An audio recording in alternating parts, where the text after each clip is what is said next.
everybody. My name is Willie B, here with TheCardGuyz, and today I've got Lucas Barding on with me. We're going to be doing episode 4 of the AtoZ series, talking about none other than the A hero himself, Arakni. Some of you might have thought this should have been episode 1, since his name is first in the alphabet, but we're going to do it a little bit later on. Make you wait. So this is Lucas. He's been playing Arakni a long time. In fact, he once beat someone off the back of the threat of regicide. Not actually playing the regicide itself, but the threat alone was scary enough to make his opponent play all kinds of ways that weren't exactly the best way. Lucas, introduce yourself and tell us how long have you been playing Arakni, and what drew you to the hero in the beginning? So, hi, I'm Lucas Barding. I've been playing Arakni since Battle-Hardened Chicago last year. That was the first event I bought them to. And I had a disastrous stream moment in the PTI for that event because it was the first event I'd ever played the hero in, but that's neither here nor there anymore. I was originally brought to Arakni because of their excellent Lexi matchup. That's right. That was back in an era when Lexi was just dominating the meta. Yeah. And especially if you didn't know exactly how to take on the assassin matchup, it was terrible. Yeah. But it was just probably good in its own right to begin with. I remember very frustrating practice matches trying to learn that matchup. Yeah, so I was originally drawn to it by the Lexi matchup, and I kind of just like coasted on that for a while, and I've fallen in love with the assassin class. I play all 3 of them now, but still mostly just little old Arakni huntsman. I have a lot of respect for Arakni. He was the very first assassin that we got. There's rumors that apparently he was supposed to be in Arcane Rising. Yeah. But ended up getting swapped out for Azalea last second, which is very interesting to me. It shows that they were taking their time to cook that little hero up. I think it also might have been the fact that contract is really powerful for limited. Oh, so yeah.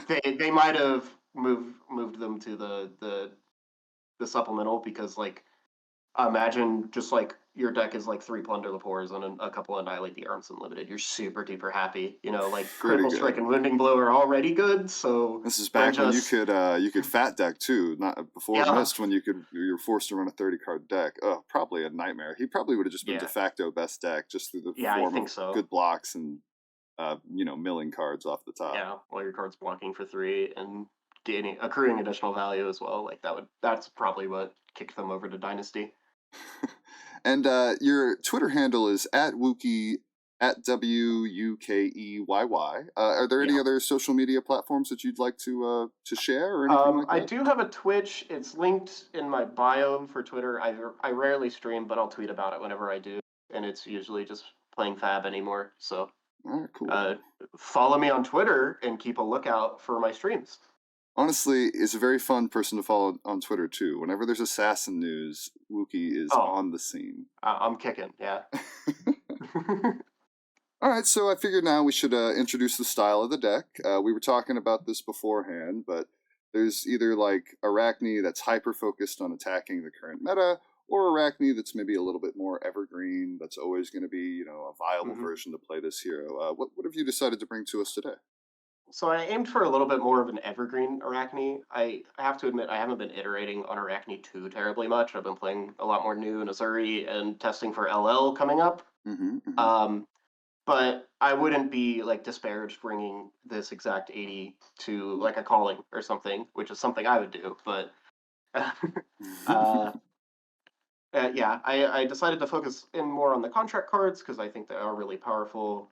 Kind of leave the like Justin Nix, the new stealth cards to the side. A couple of the new stealth cards did make it into the deck just because their raw power is really high. Persuasive Prognosis and Bonds of Agony are just really, really powerful cards.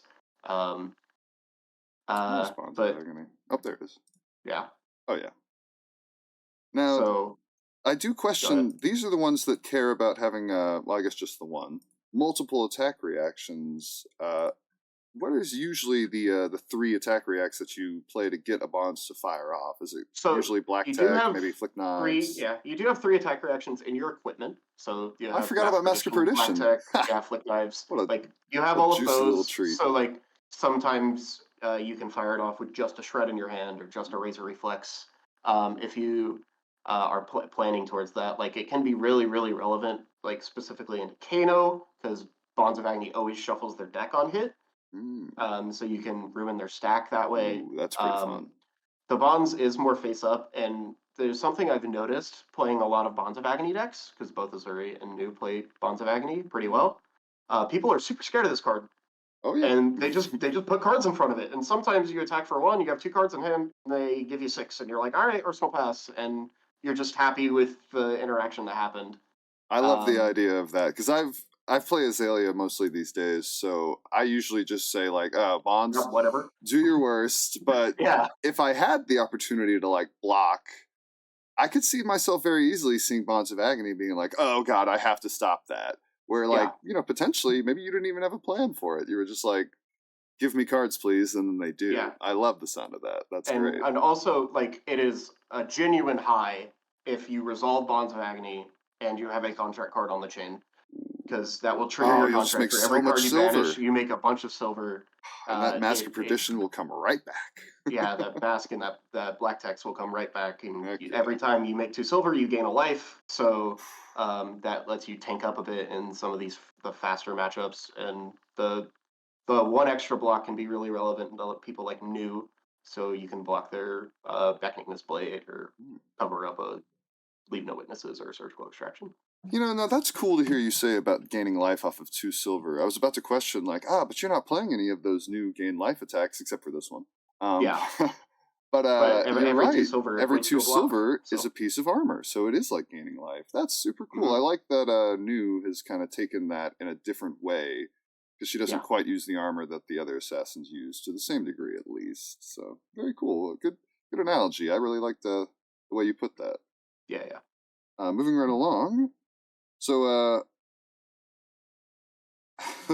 well, this is a bit of a funny question because we already talked about it briefly. You said you've been focusing more on the other assassins, which makes sense. As much as I have love for Arakni being the first assassin, he has kind of lagged behind a little bit compared to the other 2. Brian, please. Yes, Brian, please. But, going off of that, keeping that in mind, why would you play this hero over others? So, Arakni is a hero that gains a lot the more you play them, which is kind of rough because you hop into a hero, you want to like get rewarded immediately a little bit. I picked this hero; they have a lot of powerful cards in their deck. Arakni does have a lot of powerful cards in their deck. They have Codex of Frailty, and Command and Conquer, Leave No Witnesses, like all these really, really powerful cards. But the thing is, Arakni hero ability is so underrated. Opting 1 is really good, right? Favor seems a powerful card. Kanos love opting, So opting 1 is great, and you're opting 1 for your opponent every time you play a card. You just get that. So that adds a lot of intricacies to a lot of different matchups. So, like, say you're playing against a Victor, right? Guardians are pretty traditionally bad for assassins until New came out and kind of flipped that a little bit. Because like they block so well, they attack really efficiently, they do everything that Assassin does, but slightly better. You get to pick Victor's top card of the deck before he can clash with you.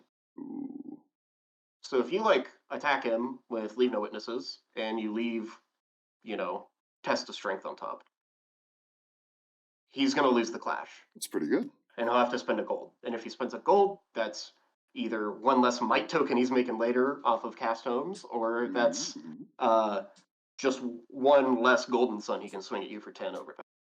Oh yeah. And if he doesn't spend it, you won the clash and you make a gold, or you make a might and a vigor or something. So, and Arakni uses all of those quite well. Oh yeah.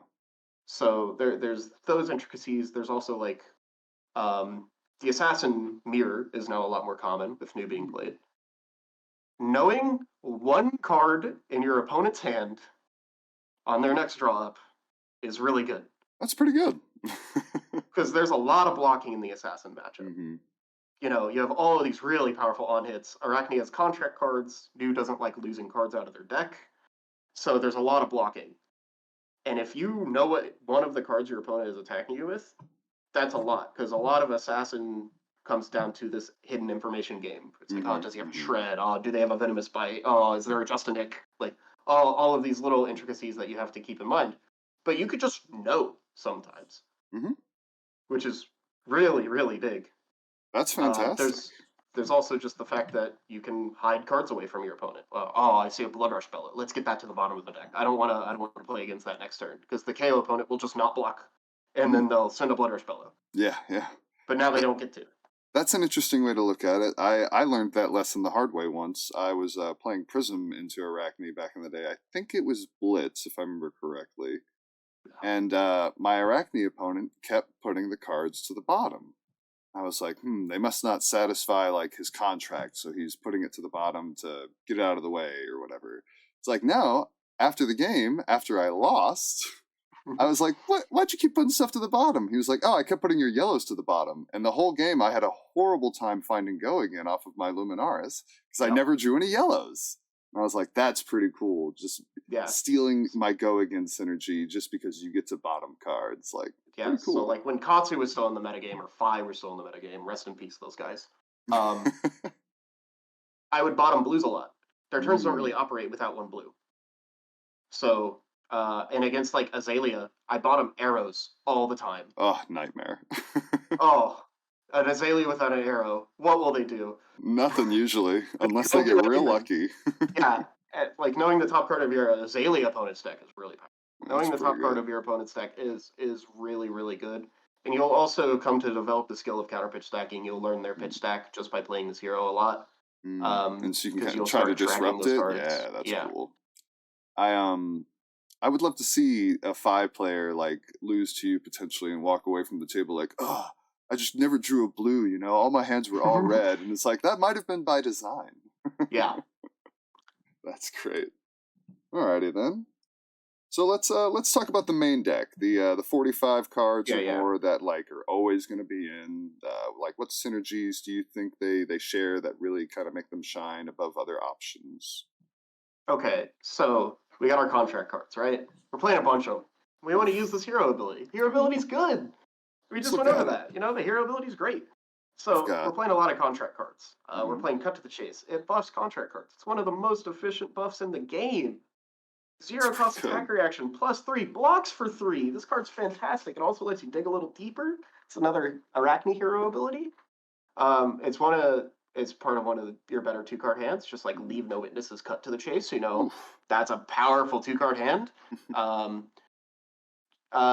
You know, we're just leaning into these disruptive attacks and a lot of attacks that get disrespected by your opponents a lot. This is just banishing 1 card. Whatever, I'll take 4, or I'll take 5.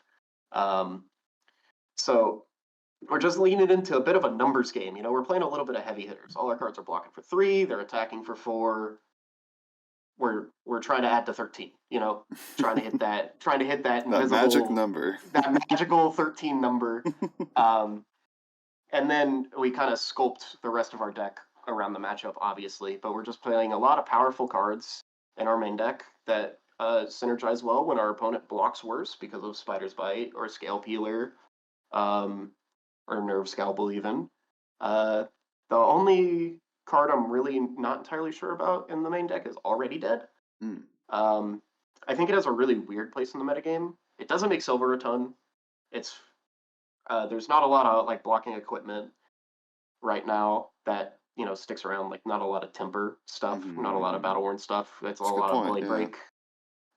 It does make silver off of chi, which is interesting because they're, you know, non-actions. But it's also just like a popper to help in those harder like Enigma Prism matchups, and it's a contract card, so we can target it with Cut to the Chase. Absolutely. And it triggers Arakni hero ability. Like it checks some boxes. So that's why it checks just enough boxes. Thank goodness it's a popper. Like that's another box that it checked that other contract cards do not. Yeah. I can see that. So like the cards I'd consider playing over it are like Findle's Fighting Spirit, Battlefront Bastion, and red. You know, these 7 poppers that have a little bit of additional text, but I'm pretty happy with Already Dead. And like sometimes your opponent forgets about it and blocks an earlier attack, and then you send already dead, and they're going to lose a piece of equipment, which can be really, really detrimental. I mean, I like that a lot. I see what you mean, though, to where there's not a ton of battle worn / tempers that you can really take advantage of, but Yeah, there's always potential. I mean, maybe you steal a Teklo Foundry heart to a yeah, mechanologist or that like a slips up. scab skin, or Ooh, like stealing scabs yeah. is pretty cool. I like that a lot. So yeah, it has its place for sure. And the card is powerful. It will banish like defense reactions and stuff to give you your silver, and the card's just fine enough. Okay, But cool. the rest of the main deck, I'm very happy with. Every time I go to build an Arakni deck, it's like, all right, I need my Command and Conquers, my Leave No Witnesses, my Codex of Frailties, like Mm. these like key disruption cards. Now, is Um, Command and Conquer usually pretty face up for you? You don't really have any attack reactions that affect this bad boy, I don't think, at yeah, least. so it's generally pretty face up, but It's Spider's still, Bite does a really good job to help out Command and to make it really powerful. that's a great point. I was thinking Yeah, you don't have many tricks, but suddenly Spider's Bite makes Command and Conquer a nightmare. So that's a great yeah. point. So the Tunic in this deck, right? Tunic's a Hmm. really powerful card. It gets a little overloaded sometimes. Like there's so much stuff you want to spend your Tunic counter on. You have like I see this razor. yeah, Perfect you have target. like you have like Razor Reflex. You have like your 1 card hand of like send Eradicate for 4, threaten 4 cards out of their deck. Mm. Just like Tunic counter Annihilate the Armed, send 5 off of a 1 card hand. That's pretty good. But a lot of the time it ends up being a 2 card hand of blue pitch, Command and Conquer, and you pitch for dagger, and then you Tunic counter Command and Conquer for 6, threaten that arsenal. It takes 3 cards out of your hand to stop this. Yeah, Just really powerful stuff. that's pretty sweet too, because like generally speaking against Arachne, if they're on a 2 card hand and I see them go Spider Bite, pitching the blue You're gonna take into one. second card, it's like, oh, yeah, what's that second card gonna Hmm. do? I'm not that worried about it. Boom, Command and Conquer. Now you're worried. I like that Yeah, a lot. Very cool. Now I was gonna ask you about your equipment. I was yeah, looking at your sideboard, and you've got. Ooh, actually, I didn't notice the Embrace of Determination. I like that a lot. But you've only yeah, got one other dagger. We've got Nerve Scalpel, which I think is probably pretty stock standard. Bone yeah. or With Scale your flick Peeler, Spider knives. Spite, and Nerve Scalpel. I don't think Orbido Class has seen a ton of play. Maybe as the Wizards improve in the future, maybe. Yeah, maybe Orbido class makes a comeback. I'm also a really big fan of Graven Call. Hmm. Specifically, if Enigma was better, Mm-hmm. Mm-hmm. like if Enigma was more pro, like there were less zones, more Enigmas, I would be a lot higher on Graven Call just Okay. because instead of spending your silver to gain life, you spend your silver to pop ward. That's pretty You throw the sweet. dagger over and over Just again. keep throwing that sucker. Yeah. But yeah, only the 3 daggers. Scale Peeler is really good into high armor matchups. KO, it's also really good into low armor matchups, which is really Mm. interesting because like New only has 2 pieces of armor that you really want to block with, Mm-hmm. and you can deny that block for a long time. Oh yeah. You swing Scale Peeler, and then you swing Leave No Witnesses, and generally they would just give you card armor, right? Mm-hmm. They give you card Arousing Wave, and they move on. But now they can't give you card Arousing Wave, so they have to give you card, and that's way better. Oh yeah. I've seen Scale Peeler's got good play into Zen as well because he wants to use that armor on very specific Yeah, things, and it you can weaken it, which is pretty sweet. yeah. Turning his 3 armor block uh, big card hand into 1 armor block big card hand, taxing his health a lot more. Also, making it easier for your black tech whispers to go again, so you can threaten his hand after he gives you the Yep, armor. yep.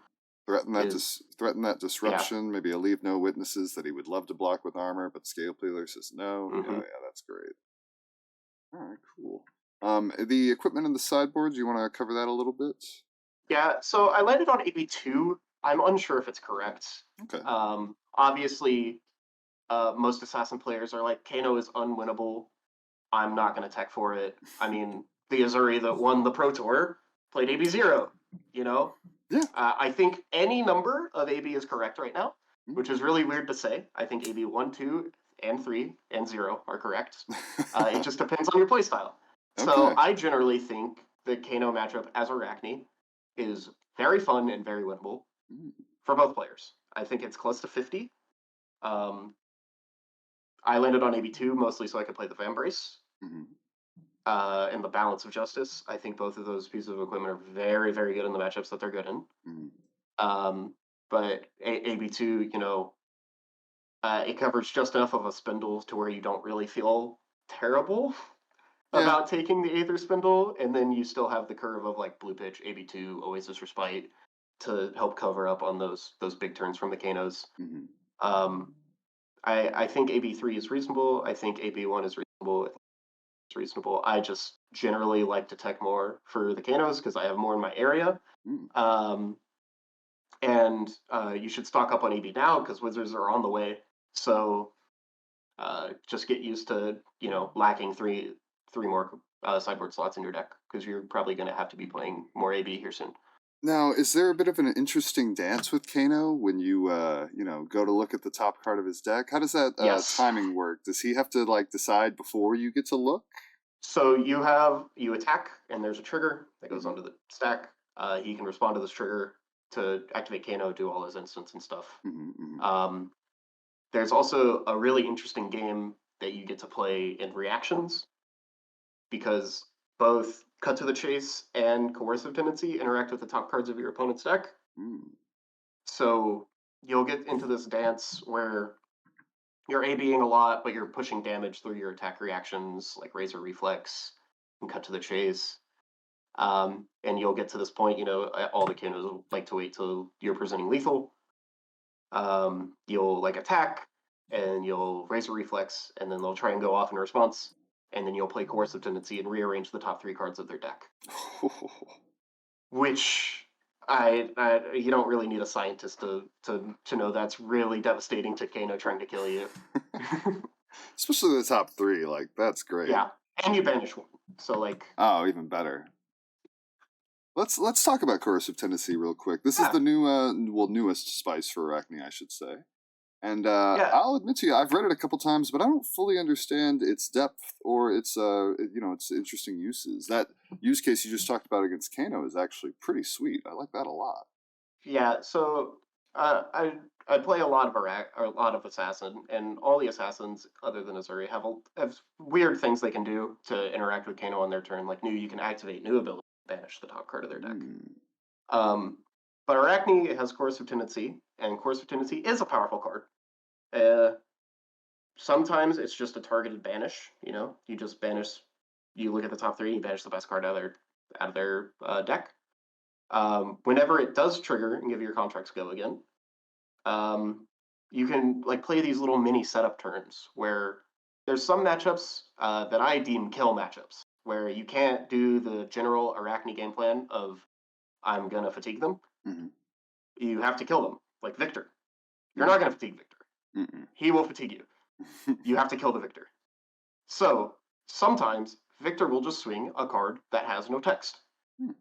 He will swing a Thunderquake at you, and you say, take 8. And then you play a 5-card hand. And your 5-card hand is 5 go again with Coercive Tendency, 4 go again, 4 go again, Codex of Frailty, 4 go again. Oof. That's a powerful turn, and no other card in the game allows you to do that except for Coercive Tendency. Absolutely. That's fantastic. That artwork is pretty brutal looking at it up close. This guy is just getting some work done, and there's a creepy hand behind him. Yeah, he is being coerced. He probably gave up the Emperor, Arakni used that information quite well. Moving right along. So let's talk about the sideboard. Yeah. When do these sideboard cards shine? I really love seeing Scar for a Scar. It's funny, I was taking a shower this morning and I was sitting there thinking to myself, in the last limited set that we had, the 0-for-4s were just so good. I was excited to see Wounding Blow, which is just a 0-for-4 block 3 vanilla, but whenever I was drafting and that card came up, it very quickly became a very heavy consideration. And it just made me appreciate how good those 0-for-4s were in Welcome to Wraith.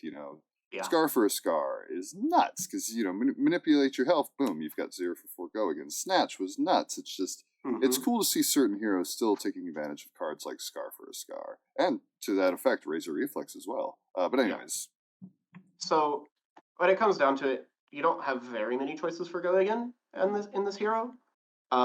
You can play more of the stealth cards. I know a lot of people are playing more of the stealth cards in Arakni to play looking for a scrap. There's a lot of hurdles running around right now, which like bless that card deserves its time to shine. There's like give and take, these like generic go again cards because like assassin does lack action points outside of the dagger attacks. But yeah, this is mostly for like Enigma and the Guardians. Ways to extend your turns, present these breakpoints that threaten either just life total or the ward. Threaten the mirror guy that's killing you. It's also quite good in the assassin matchups because the life totals stay relatively even throughout those games, so you can like take an extra dagger hit here, take an extra like random weakest link or like just raw damage. They're I said the name of the card earlier. They're looking for scraps that raw damage that doesn't really have on hits. You can take that, so you can send back raw damage that doesn't have on. Kind of how the health totals whittle down in those matchups, because you want to save your blocks for the cards that have text. So the life totals kind of bounce back and forth. How Flesh and Blood is meant to be played. Absolutely. But yeah, the like scars and the sorry, what was the other card you asked about, or was it just scar for a scar? Well, I was praising Razor Reflex just because it's a card that I love. Yeah, so Razor's really interesting. It's another way to extend your turns, right? Almost all your cards in your deck can be targeted by it, except for Command and Conquer and Already Dead. So it gets you those action points back, which is, really good. It also targets your daggers. Little known mode of Razor Reflex, you can target your weapons. So it's also quite good into Enigma. I'm scared of Enigma in prison, if that hasn't been clear yet. So you attack with a dagger to threaten their ward, to threaten their mirror guy, and they block with a card, and then you Razor Reflex it. They have to give you a defense reaction to save their ward. Pretty good. That's all it really comes down to. The dagger will already have go again, so if you have a follow-up, suddenly now they're really overextending to protect your stuff. Very good. I was thinking about how you're an assassin, you naturally want reactions, but the fact that this works on a dagger, that will catch people off guard sometimes. Shred also does work on your daggers, so that needs to be kept in mind as well. It's just assassin attacks. So you're playing these cards into the matchups that are blocking you a lot. Obviously, because if they aren't blocking you, it's just a yellow that blocks for 3. It's just isn't the worst thing. Which isn't the worst thing. It pays for daggers. It pays for Spreading Plague also is those matches where people are actually blocking you as well. Yeah, Spreading Plague has risen in the ranks for me a lot as being very, very good. It's like the best attack reaction on turn 0, going first ever. Oh, gross! That's so good. Right? You just like send a 1 for 5. They give you 2 cards, and you're like, here. Take it all. Especially someone who like lays down the whole hand. They're like, I'm not letting you get me. You're like, oh, okay. I'm mulliganing. Okay, here's 4 blood rat boxes. That's great. Yeah. Very cool. Other than that, we have a bunch of defense reactions. Fate Foreseen, Sink Below, Inertia Trap, Oasis Respite. They're kind of necessary. They're a bit of where the bulk of Arakni comes from, outside of buying back that armor over and over again. Just in general, getting to play these smaller card hands and getting to play more defense reactions really helps. Obviously, Sink Below and Fate Foreseen are really good. They're above rate. Oasis Respite can prevent arcane damage. It's also like super gross into assassins, because they can't do anything about it. That is. It just works. And Inertia Trap. Let's name a deck that is currently playable in Flesh and Blood that does not buff their attacks. Great point. That's like you're not running those gloves, are you? Those maybe. You're running those new gloves that block good? I don't think you are. Gauntlet. Gauntlets of. Yeah. When I read Gauntlet, Stonewall Gauntlet, much like most people, I was like, "Oh, this is pretty medium." But then I thought, "Wait a second, everybody's buffing their attacks. Those Yeah. things will always block for 2. And like you just said, who's not buffing their things and who is not wanting an arsenal? So I can definitely Exactly. see the value of Inertia Trap. I've learned as an Azalea player, and I'm sure you bring this into that matchup, Inertia Yep. Trap is a pain. Yeah, especially if you're not threatening like a premeditate. Like if you're not having a ponder on this Oh, turn, oh man, So minus your good. arsenal. And also it helps a lot into like KO Mm, because you know KO is one of the harder matchups for assassins in general because he doesn't care. yeah. Disrupt me, I don't care. 8, you know, like he, but KO always buffs his attacks. Buffing You know, everything thanks to those he mites. always has a might, so you Mhm. always get to keep him off an arsenal. And That's pretty Codex of good. Frailty is way better when your opponent does not have an arsenal Ooh, yeah. and they're discarding a card. That's the old assassin special. Just Yeah, keep you inertia, with an arsenal, then give you an arsenal, and then say, threaten "Give me that arsenal. arsenal." Just so good. Oh, bananas. Alrighty then. Yeah, and other than that, we have Weakest Link. I think the card kind of speaks for itself. It's just It's good right so now. powerful. The card is so good, and you can with CNC where you throw a Spider's Bite before it, and Same thing, and then suddenly it's so yeah, backbreaking. This is a card that I neglected to pick up a playset on, and I regret it now. I think it's gone up yeah. quite a bit. I'm sad I only have 2 foils. Mm. I have 2 foils and a regular one, and I'm a little sad about it. We spoke on shreds. We spoke on that. All right, cool. I guess we can cover the maybe section. Now, you very Yeah, graciously have provided a maybe section, and already I love what I see. I love maybes. We got Graven Call, which is just such a cool weapon. You spoke on it earlier and of its potential uses and why it shines. Nimblism catches me a little off guard, but I mean, hey, it buffs just about everything in the deck, and it maybe lets you run Nimble Strike, which is pretty spicy. I like Yeah, that a so lot. it kind of does what Azuri used to do, like the more redliney Azuris. Mm-hmm. Or it's just generating action points. That's all it's really for. Mm-hmm. I'm personally right now I'm more partial to Come to Fight. I think the 6s in the deck are really important, like specifically Command and Conquer and Weakest Link, and Come to Fight buffing those 6 power attacks. Ooh, yeah, that's pretty good. Is really good. But yeah, Nimblism, Nimble Strike, it makes your blues a lot more threatening. Mm-hmm. It gives you action points. It's another go again card. So I think it's definitely reasonable to play right now. Very cool. Is pick to pieces just consideration for probably stuff like Enigma? Yeah. So I was playing it. I did come back on it and figured that the go again stuff was just enough right now. Mm-hmm. But specifically red pick to pieces, I think is kind of gross.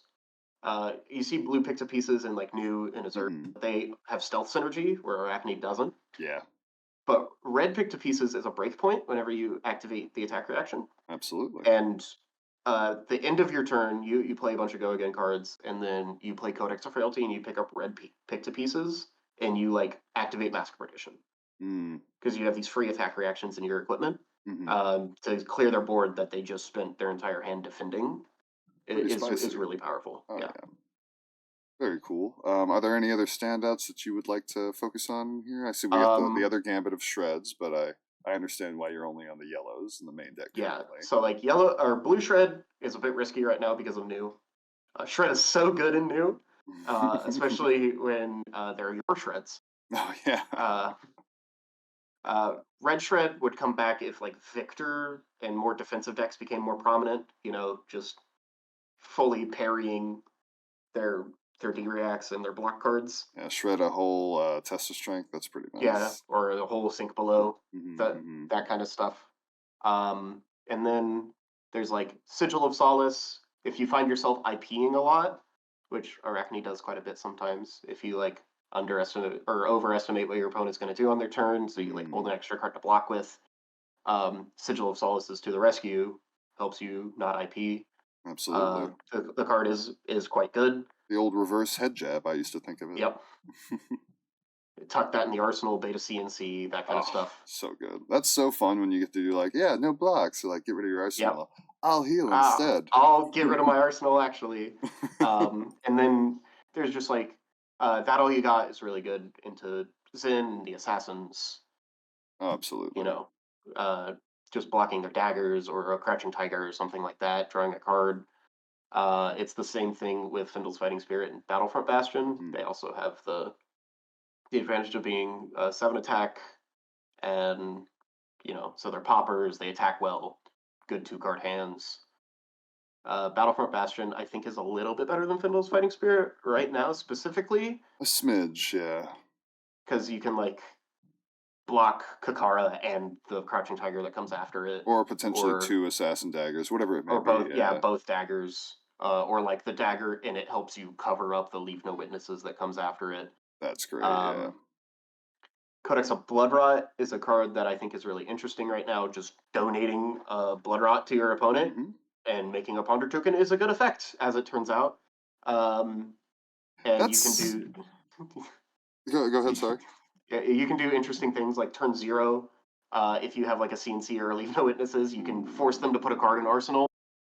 I like that. It can be risky, but yeah, you can do some interesting stuff with it. But just here's a Bloodrot box is actually good. So that was one of my learning moments with this card in Azalea. When I first started playing it, I was like, I don't know if this is actually worth it. Wouldn't I rather just have another 0 for 3 pump, something like that? But yeah. you think about it, that Bloodrox is worth 2. The Arsenal can be worth 3 or more. So already on that surface alone, it's worth about 5. Yeah. And then the most exciting stuff I've seen, and you probably get to do it too in Arakni, for you said it on turn 0 actually, but forcing a blocking card out of their hand is sometimes just pretty nutty. It's it really reduces their options. I love the idea of doing it on turn 0 when you have a way to then threaten that Arsenal. I've learned the hard way. Don't do it on turn 0 if it's just giving them an extra card. Yeah. But if it's you attack with dagger and they block, and then if you can get 2 cards out of their hand and then Blood Book, Leave No Witnesses. Oh yeah, that's crazy. Super good. Very cool. And then what's the other card? Oh, Rob the Rich, I think, is just a good contract card right now. That's what I would be playing if I didn't value the popperiness of Already Dead. Because it hits a lot of the decks right now, actually. It hits what? It hits KO, it hits Victor, it hits Enigma, it hits... Yeah. And I mean, to a certain degree, it even hits the low running decks because they're all still running some 2 cost things. Yeah. Yeah, and Bonds out of Zen, and they're all playing a lot of decks are still just playing Command and Conquer and Weakest Link. So you have all of those cards that you can hit. So the card just generates a little bit more silver than Already Dead, but it has 5 power. And 1 for 5 at 3, block 3. That's a pretty good rate. Yeah, Critical Strike is a good card. And then Plague Hive. I love Plague Hive. I think all the modes on it are good right now. Inertia, Frailty, and Bloodrot. I think all of them are good. The issue is the card doesn't block. I was talking to somebody about this the other day. I'd be curious your opinion. Somebody was saying that there should be another mode to Plague Hive. What was it? Currently, when you choose that at random. Yeah, somebody give me a ponder. Yeah, somebody was saying there should be you should roll, and it's 2 rolls are nothing, 3 rolls are the Inertia, Frailty, Bloodrot, and the other roll is you make a ponder. I was like, that's pretty interesting. Now, the way they've done it currently is probably for the best, but I was like, that's a cool take. So I am a big proponent of playing Plague Hive. I think it is a really good gem. I think the card is super good, especially right now with all of the tokens being really, really relevant. Oh yeah. There were some times in the last meta where it's I never want to give my opponent inertia. It doesn't matter. Nobody's playing off of their arsenal anyway. When only 2 of the 3 are good, it's not great. But inertia is really good. Frailty is really all these assassins running around, and Bloodrot is always good. So I think the card does have a spot. That bonus, Bloodrot, Inertia, Frailty, whatever it may be, that really does make this card shine. Imagine pitching something for 4, and that's basically what the Bloodrot does. Not too shabby. And shoot, the other 2 can sometimes be even more impactful. Very nice. I do see, it's currently on the side, though. I think it's the main thing holding it back is the fact that it doesn't block, I would imagine. Yeah, I do think blocking is really good right now. You guys should block more. When your opponent attacks you for 4, and then You look down and your card that you're not going to use next turn blocks for 3, you should probably just block for 3. You know, like And I suppose, pitching this into a dagger can get you 3 value, but sometimes that yeah. block is just more important. Yeah, I definitely see that. Alrighty then. Well, in that case, let's jump into the general strategy of Arachne. I'd like to ask you, like, what kind of game speed, what's the pace of the match that you're trying to set if you do have the position to, like, set the pace? So the position we're trying to get is an opponent playing 2 card hands for the entire game. Mhm. We want our opponent blocking. God, do we want our opponent blocking? We want it not necessarily on the back foot, because like decks in Flesh and Blood don't stay on the back foot forever. Mhm. Every deck is going to try and take tempo from you at some point. But the thing about Arachne is the deck blocks so well that you're really good at like surviving big power turns. And also like your cards are, like critical strike and wounding blow. So like you're okay with blocking 12 for a couple turns. You're okay with sacking a few turns before you find a code, before you find, a powerful turn to try and take tempo back. Mhm, mhm. The game speed you generally want to play at is you need to be playing quickly because your games can be going long. Mm. But you want the game itself to be moving slowly. Okay, So interesting. you need to be thinking a ton while your opponent is in the tank because they're getting attacked with leave no witnesses Mhm. about what your next plays are going to be and what your general strategy is going to be when you're going to be using your equipment for maximum amount of value, when you want your mask to be producing 2 silver, when you want your black text to be producing 2 silver. um, Silver really is the name of the game for Mhm. Arachne. That's kind of what, when you're making a lot of silver, you have 2 Valiant Dynamos equipped. Pretty good. And people were calling for Valiant Dynamos to get banned last meta. Shoot, remember when it first came out? People were convinced it Oh was my broken in god. half. I remember Steven made a So, whole. No, that wasn't Steven. Somebody from Team Covenant made a whole diatribe about that card when it mhm. first came out. It was great. Yeah, so the goal is to try to force your opponent to play at your own pace, which I think is, what all assassins try and do, Absolutely. but both new and Azuri, very disruptive decks. Arachne a little bit less so, but like your cards are a little bit more efficient. I meant to ask you this earlier. Oh well, actually, we're getting onto using life totals and equipments. Is Arachne the kind of hero that can drop to 1 effectively to like really come back at the last second and steal the game? Or are you generally trying to keep those life parities pretty even? Like you don't want to drip Yeah. down too low. So you're generally I liked to compare Arachne a lot to Icelander. You generally want the life totals to whittle down evenly Okay. because in general your cards are way better at low life totals than your Mm, opponents. Just because their efficiency is really really high and your attack reactions are really really powerful. mm, So they have to worry a lot more when their life total whittles low when you have like a bunch of defense reactions in your deck. mm, So you can defend really really well with your life total low, where they can't. mm-hmm. Um, and when it comes to your equipment, obviously, you know, in matchups where you're making a ton of silver, your equipment gets way better. Mm, Into like I'm not playing Master Partition into Zen right now, but okay. like Black Tech generally makes its money back whenever you use it because you're playing 2 contract cards. Mm-hmm. So uh, when your equipment is gaining a life every other turn, that's so powerful. Like Right. I don't know any other way to express it. Like it is really really good. And it's something that not many other heroes can.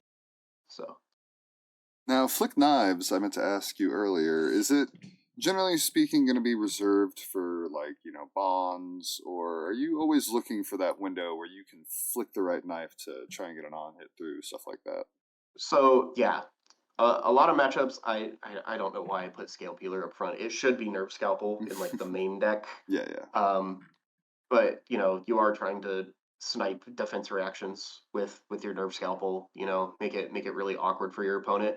Also, like it's 1 free damage. Uh, you know, your opponent has to worry about it when you get to really low life totals. Um, you know, like your opponent can never go to 2 if you have Flick Knives because they I just uh lose. I generally find it's go to 1 for my experience, just because like I'll be flicked earlier by the first knife, and then it's like now I never Okay. get to drop to 1. But no, that same Yeah. it works both ways there, so that's interesting. Uh, Very cool. I'm generally very like I let a lot of sync belows resolve on my leave no witnesses, but I'm really reserved on my daggers. Like I weigh pros and cons of like how much do I really want this arsenal card to go away and all of that. But Gotcha. uh yeah, Flick Knives obviously a powerful card. Um but yeah, you're generally trying to get your on hits through. You can do really interesting things where you like hit with Spider's Bite and then attack with your other dagger and throw your Spider's Bite, and now all your opponent's attack action cards block for 1 if they were Oof. blocking for 3. And Gross. you know, like that's really hard for like some decks to deal with. Absolutely. Concerning power cards, you just listed off Flick Knives as one. It seems like all of the equipment when it's shining can be power cards all by Yeah. themselves, which is amazing. But what would you consider are like the power cards in the main deck here? We talked Yeah, about coercive the murderer's tendencies. row of assassin, I think is what this is. You know, your power cards are leave no witnesses, eradicate, surgical extraction. Like, The old you know, murderer's row. yeah. Eradicate mostly because this card gets disrespected, man. People say no blocks to this card all the time. It's like I'm trying to fatigue you, and you're just letting me You take make a it much hand away from. easier. Like I'm taking a whole hand. Like that's 1 turn you could have had.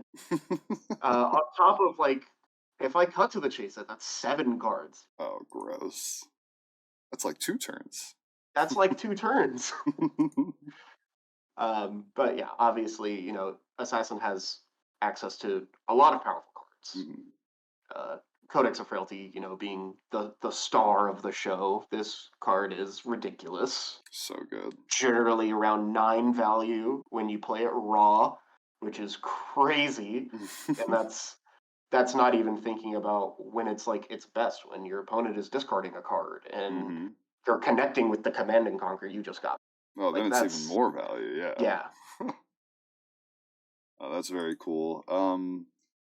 Is there ever like how would you try to mid-game pivot with this deck? I think we actually were talking about it earlier. Like generally speaking, you're very happy to block, but when you Yeah. find that hand that can go extra wide off the back of coercive tendency, or in fact, you don't even need to hit because you can banish Yeah, and then it's just do the contract that way. That's lovely. generally I think of Arachne as a tempo deck Hmm. as opposed to a fatigue deck. Because mostly of Black Tech Whisperers being as powerful as it is, you can kind of turn the corner on low card count hands, and then you know keep your high card count hands really powerful. Because if your hand is like leave no witnesses, cut to the chase, enlighten strike card, hmm you go like E strike for 5, they take 5, and then you leave no witnesses 7 with the cut to the chase. Like you're threatening a lot of damage and you're threatening their arsenal, you're threatening the top card of their deck, you're maybe threatening the top 2 cards of their deck with Mask Perdition.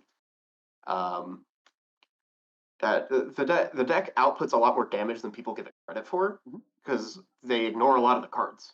Like they just eat 5 from Annihilate the Armed or eat 4 from Blood to the Board because it hardly does anything, you know, and Oh yeah. that's exactly where you want them to be. And now that's 12 off of a 4 card hand because we're going 5 bottom of card, 4 make it 7 off of the cut to the Yeah, chase, and if but we're you also get the threatening an arsenal. say if you're getting the on hit, then suddenly we're creeping up towards like 15 value, and that's really good off of a 4 Mm-hmm. card hand. Other heroes would be happy Yeah. to have that. Not too shabby. Alrighty then. But and that doesn't even mention just like Codex of Frailty, you know. Exactly. Yeah. Then you black tech into Codex into Yeah. yeah. Is Enlightened Strike generally speaking going to be picked go again? Are you are you drawing Uh, cards off it very often? it does depend on the composition of your deck for the matchup. Like if you have all your shreds in, and like some of the attack reactions can kind of suck in your arsenal. I Mm. do like draw card. You know, it's 8 value. Mm-hmm. Draw card mode is good. A lot of your cards are good in arsenal. Mm-hmm. Like all your 0 for 4s, a lot of your blues are fine in arsenal as well. So A strike is good in all modes. in this deck, which is exactly where you want Inlane Strike to be. I mean, there's nothing stronger than responding to a Red in the Ledger or a Spinal Crush with an E-Strike for 7. Just absolute money. All right, cool. Well, that's I love hearing that he is so good at a mid-game pivot, because that makes a lot of sense to me. You know, you're very, very good at defending. You do have good disruptive small hands, and then if you ever have a hand that's like just a good 4/5 card hand, then as long as they're not disrupting you, they better watch out. Yeah. Very cool. Alrighty then. I'd love to talk to you about your strategy into like some of the top meta decks. Now, there's a lot of decks in Flesh and Blood, but I think if anybody has a grasp for like Zen, Nu, Victor, Dash, Azalea, Enigma, KO, and Kano, like they generally speaking are going to have a grasp on most of the matchups they're going to run into. Yeah. You know, aside from a couple of weird ones here and there, like Arakni. But let's talk about Zen. What is, generally speaking, your game plan into Zen? I know you brought up Balance of Justice earlier. I assume that comes in because of the Art of War turn. Yeah, it comes in because of the Art of War turn. You know, it turns your hand that blocks for 12 into your hand that blocks for 7. That's crazy. That's so much more. 17 so much more than 12. It's a lot. On top of that, you know, like Zen is a weird matchup because generally I treated like Fi. I treated Fi as a kill matchup. You could never fatigue Fi. Fi just outputted too much damage. Katsu I treated as a fatigue matchup because he fatigued himself every time he activated his ability.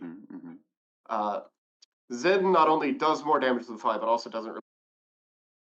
So I kind of treat him as a kill matchup, but like you have to block more. Zen is a harder matchup for this deck. Just the natural way Assassin played into Ninja. Kakara is better than Kodachi's are as well in this matchup because it's Searing Emberblade. Like, let's be honest. And Emberblade was better than Kodachi's are because Kodachi's just get covered by your equipment. Yep. I would say that Zen is one of the matchups for the deck, which is a big neg because, like, you know, Zen is so popular. You do have a lot of really good tools. You have small disruptive hands, so you can block well, send back a disruptive hand. The issue is you have a hard time dealing with their big turn. You know, you have a hard time dealing with their, I'm going to block with 2 pieces of equipment, and then I'm going to play an Art of War, and you're going to die. Like, you have a hard time dealing with that, but, you know, obviously you board in your favorite scenes, inertia traps, sink belows, your weakest links. You're not really boarding in your shreds or anything because Zen isn't going to be blocking you terribly.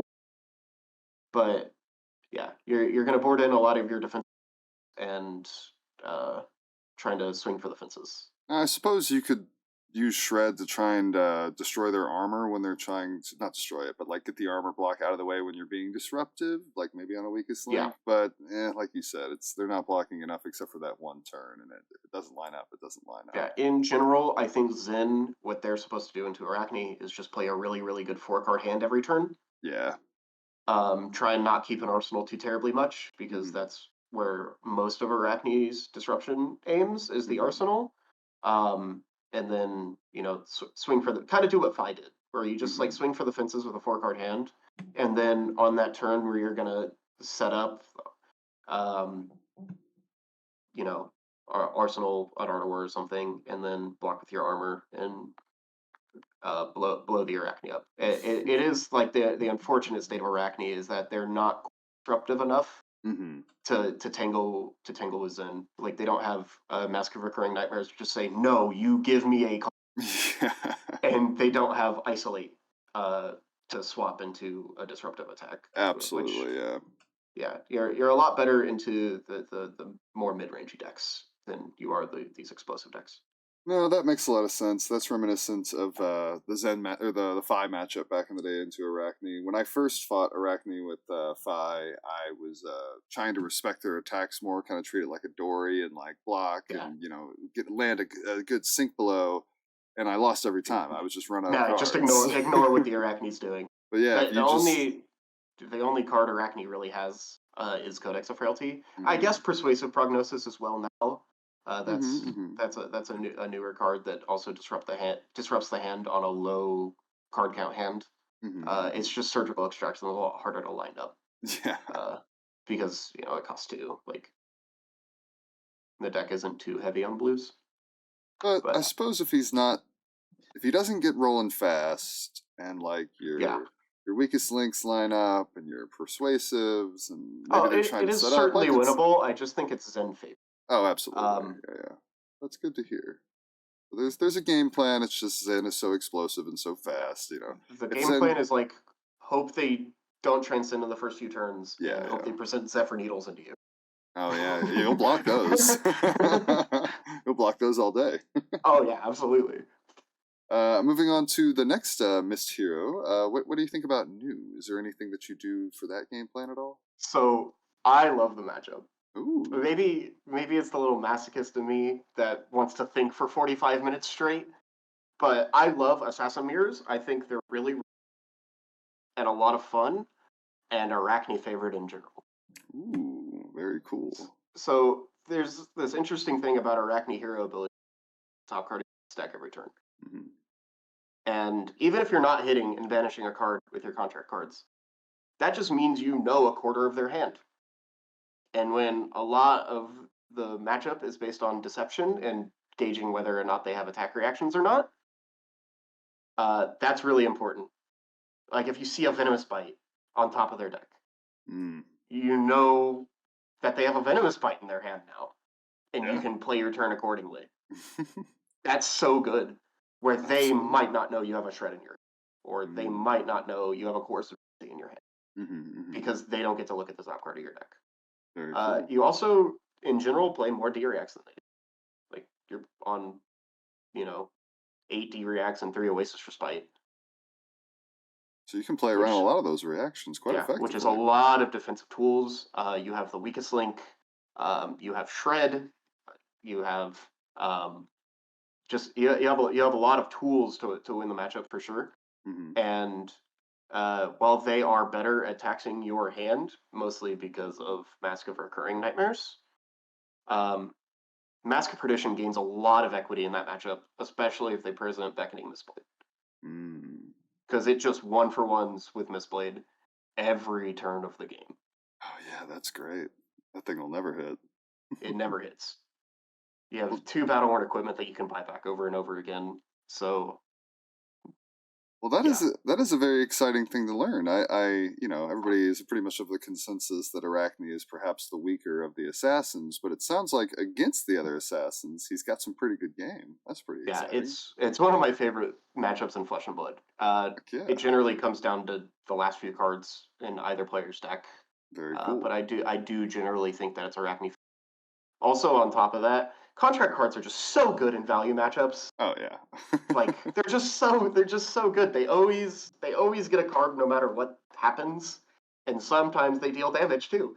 Like It's funny, like Pummel feels like Pummel because you lose the card from hand, but Contract is doing a very similar thing. That's pretty yeah, look, cool. Flesh and Blood players have decided that cards in deck don't exist Until you draw them. until you draw them. That's So like right. if you talk to any like max player, any like hybrid dash player, Oh, thing, those cards don't exist. That's later me problem. yeah. So a lot of players treat it like that, and then they go to draw up and there's 3 cards in Yeah, yeah. there. Very cool. Moving right along, this is probably a tougher matchup. But what do you think about Victor? So Victor is dubbed a kill matchup. You Mm. can't fatigue Victor, you gotta kill him. You do have tools to kill him, like all of your cards being really efficient, and your attack reactions being really efficient, and his hands kinda sucking sometimes. Sometimes. You also, have the tool of Arachne ability, getting to decide on clashes Mm. sometimes, making him spend that gold when he might not want to. Also, Bravo was very traditionally a bad matchup for Mm. Arachne. That was because of an Othos. A Yeah. lot of victors don't have an Othos, Mm. or at least they present the shield into Assassin because they think I need to block more to Assassin. Mm. So when the Anothos is gone and they're not swinging for 6 every turn and fatiguing you, yeah, you gain a lot of equity in that just off of that. Very cool. Is there anything that victors can do to perhaps give you an even harder time? Um, Generally, if you have an Othos in your deck, present that and just Okay. fucking swing the hammer for 6 every turn. Yeah, it's a good number. I would say stick to a game plan. A Mm. lot of Guardian players will like play like they're going to kill you at the beginning of the game and then swap towards fatiguing you.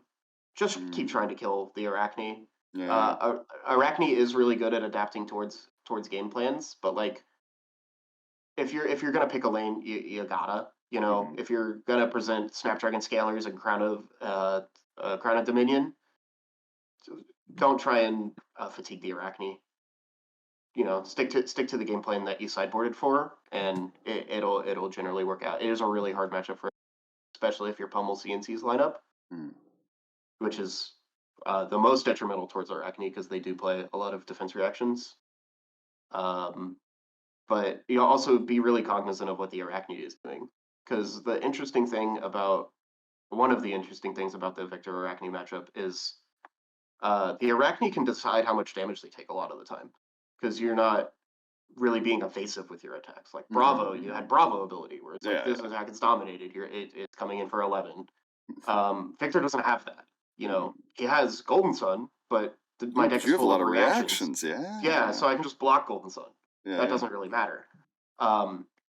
So it becomes this like interesting balance where both players can kind of decide how much damage they want to take for the turn, and it comes down to honestly who has the better second cycle.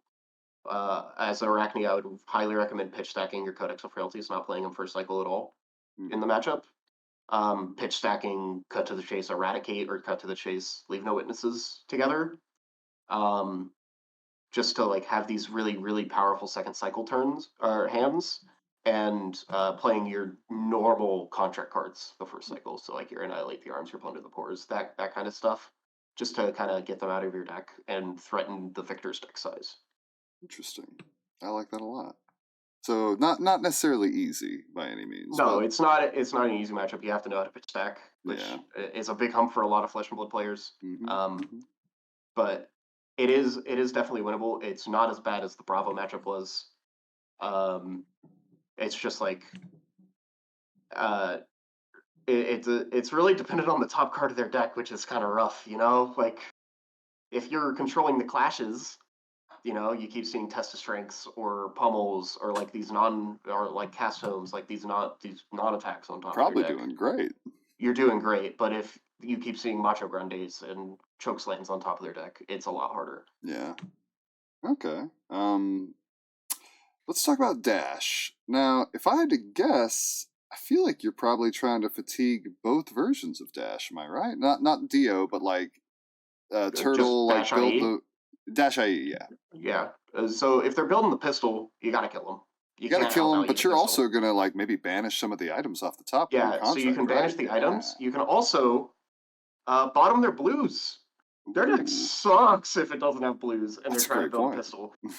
So if you keep bottoming their blues, they're going to draw like quad red hands because you know they play a lot of rainbows, and so there's a few very important things. If they're boosting, just block. They'll fatigue. just put your hand down. If they're building the pistol or being a, you know, obviously do math, be cognizant of your turns, all of this. You can also just bottom the pistol items if you don't have an attack reaction to push your damage through. Still pretty good. It's still pretty good. Oh, I lost it. Oh, there was something there. Talking about just block the boost package. Yeah, just block the boost. Pistol, you know, play smart. Put things on bottom if you can't exactly get rid of them. Oh. Your battle worn equipment is super good into their T-bones. They're playing a lot of T-bones right. So you don't really have to worry about that. Just try and keep one of them around. Try not to have both of them in your graveyard at the same time, because then you'll lose your two lives, and that's not where you want to be. Tunic is super duper important in the matchup. They have to really fear Eradicate. So you know sometimes you Codex of Frailty Eradicate, and they have to give you cards. Whereas they might not have if it was like Leave No Witnesses, honestly. And you cut to the chase it. Yeah. That's great.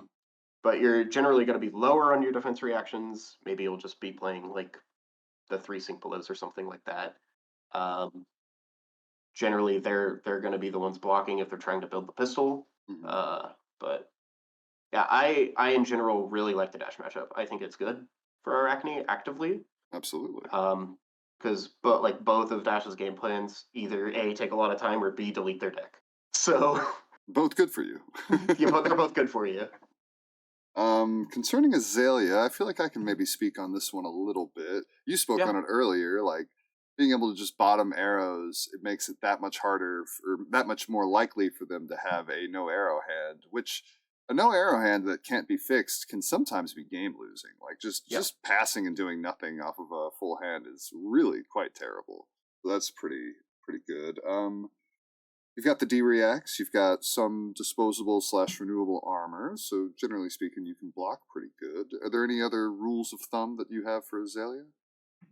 They're not going to block, so don't board in your shreds, don't board in your spreading plagues. They don't care about what you're doing most of the time, unless it's disrupting their arsenal, is what I've found.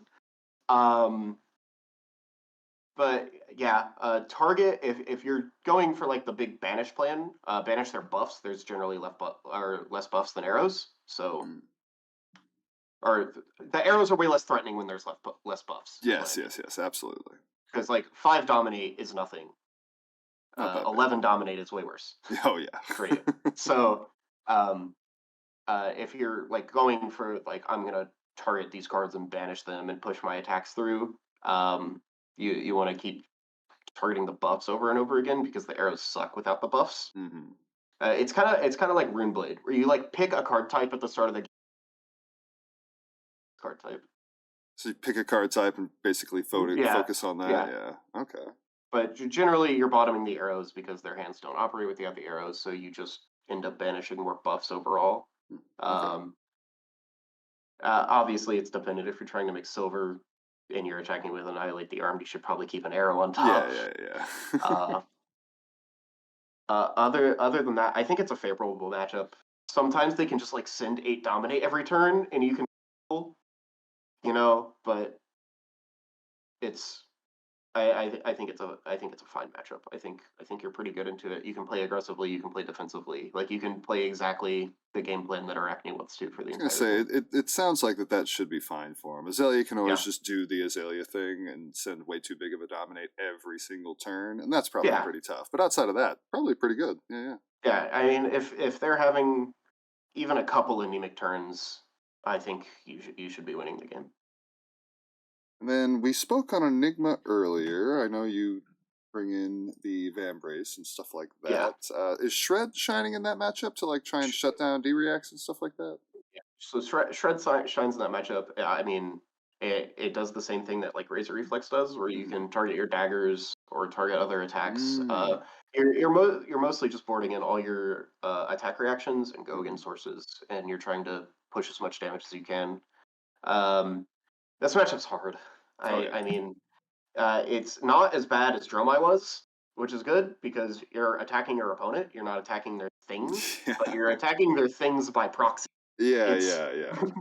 You're fighting a proxy war against Mirror, and unfortunately, their decks are very good at defending Mirror Guy once Mirror Guy.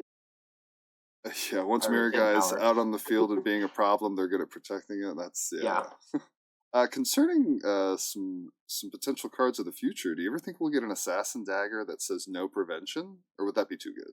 I think that would be too good. I guess you could just like flick it and clear a whole board. Yeah, that'd be pretty. Yeah. Well, actually, no. It's Flick Knives dealing the damage. So. Oh, okay. Maybe. I have a few ideas for cards that I would give specifically Arachne. Okay. That I would grovel at Brian's feet for. I think. One of them I think is far too good to be put in the game, and the other one I think is interesting. We can talk about that later, though. Okay, cool. If you want to. Yeah. And then we spoke on KO. That's one of your harder matchups as well. Oh yeah. Their turns are just so consistent, and their armor is like made to beat assassins. Their armor's so good. Dude, their armor's so good.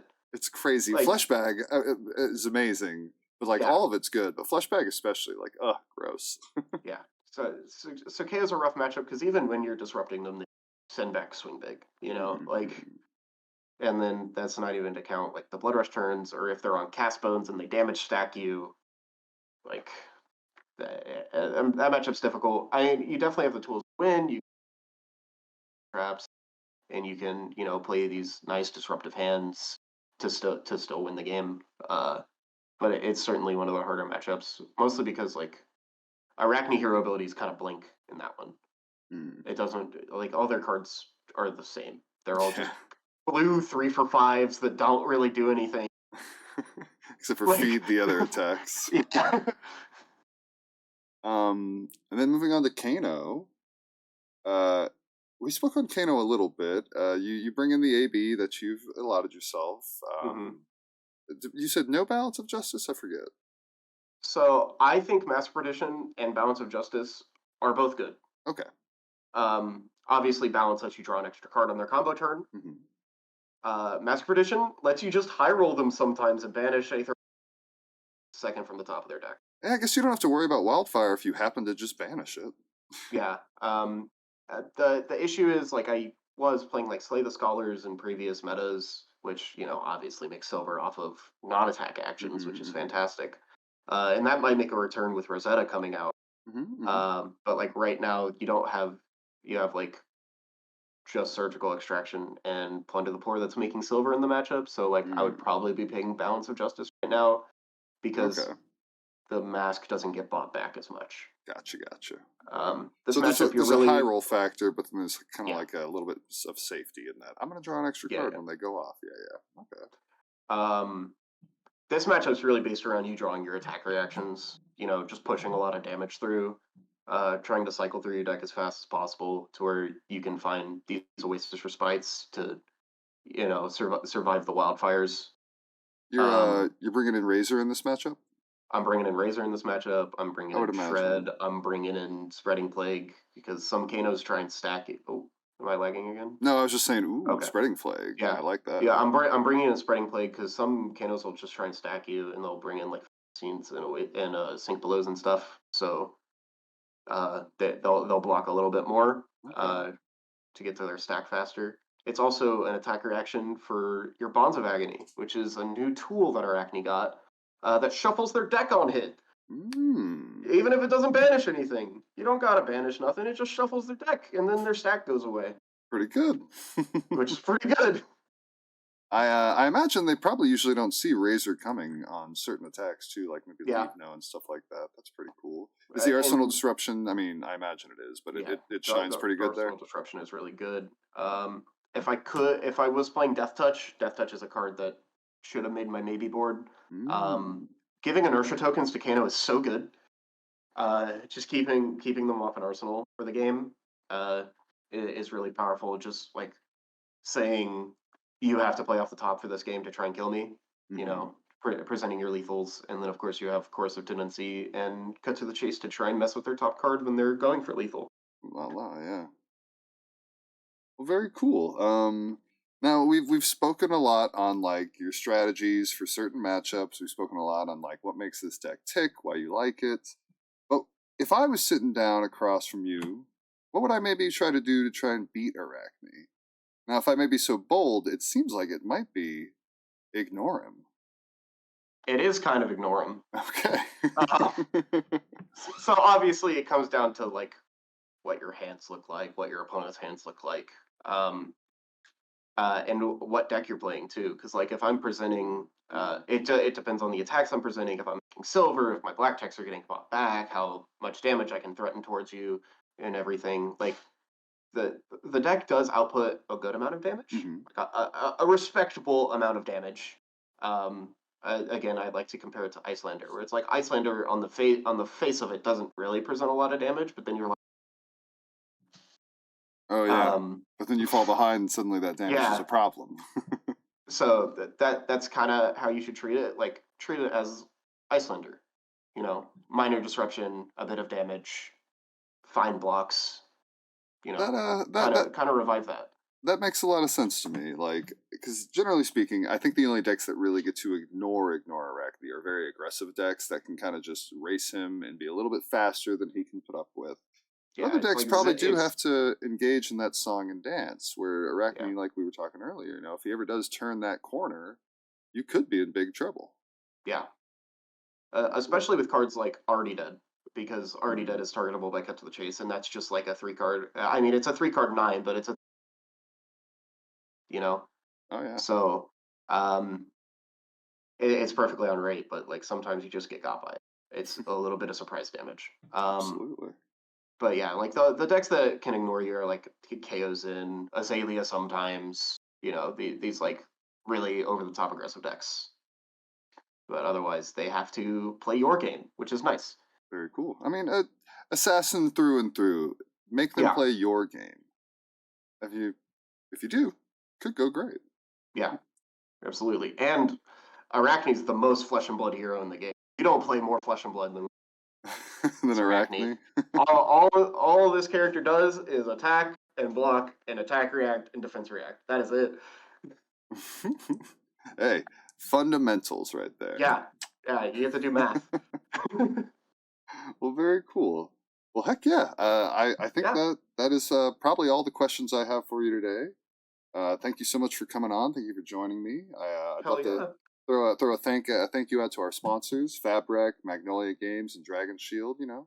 It's just without you guys supporting us, we wouldn't be able to bring on excellent people like Lucas here, to explain perhaps a slightly more niche hero, but a hero that's always ever present and could potentially take the meta by storm someday. Lucas, is there anybody you'd like to shout out before we get out of here? I'd like to shout out my mom. She's kind of cool, like her. I mean, I don't know. A shout out to all my future Arakni players. Yeah. That are going to enter the fold because of this video right here. Very excited to see you. Feel free to DM me on Twitter or Discord if you have questions. I do not mind that at all. And if you can't find me, you can @ me in the Discord. My handle is just @Wookie. So, yeah. Thank you guys for your questions in the future. And, yeah, have fun playing Arakni. The character's fun. Super fun. Concerning questions, if you guys want to post any comments down below here on the YouTube, we definitely take the time to read those and respond as we can. There's also going to be some stuff going up on Patreon for all the A to Z decks that we talk about, so you can certainly send us questions there. And I'd like to give a little shout out myself. We talked about this person at the beginning of the episode, but I'd like to shout out that Royal Dromai that you played on stream many moons ago, who not only neglected to practice the Arakni matchup, which is probably fine, they probably didn't expect to see it, but they also neglected to take their royal hat out against you. They kept that sucker on. Actually, you know what? One more shout out to Mansant for making me play that game. Heck yeah. Because if I was not on stream, I probably would have just seeded and got. That's right. The potential concession that would have been so not worth it. Yeah. So thank you, Ethan. I appreciate that. Alrighty then. Well, you know what? I think that's going to be an episode for us. But Lucas, thank you so much. And to everybody who watched, have a great rest of your day. This is Willie B signing off.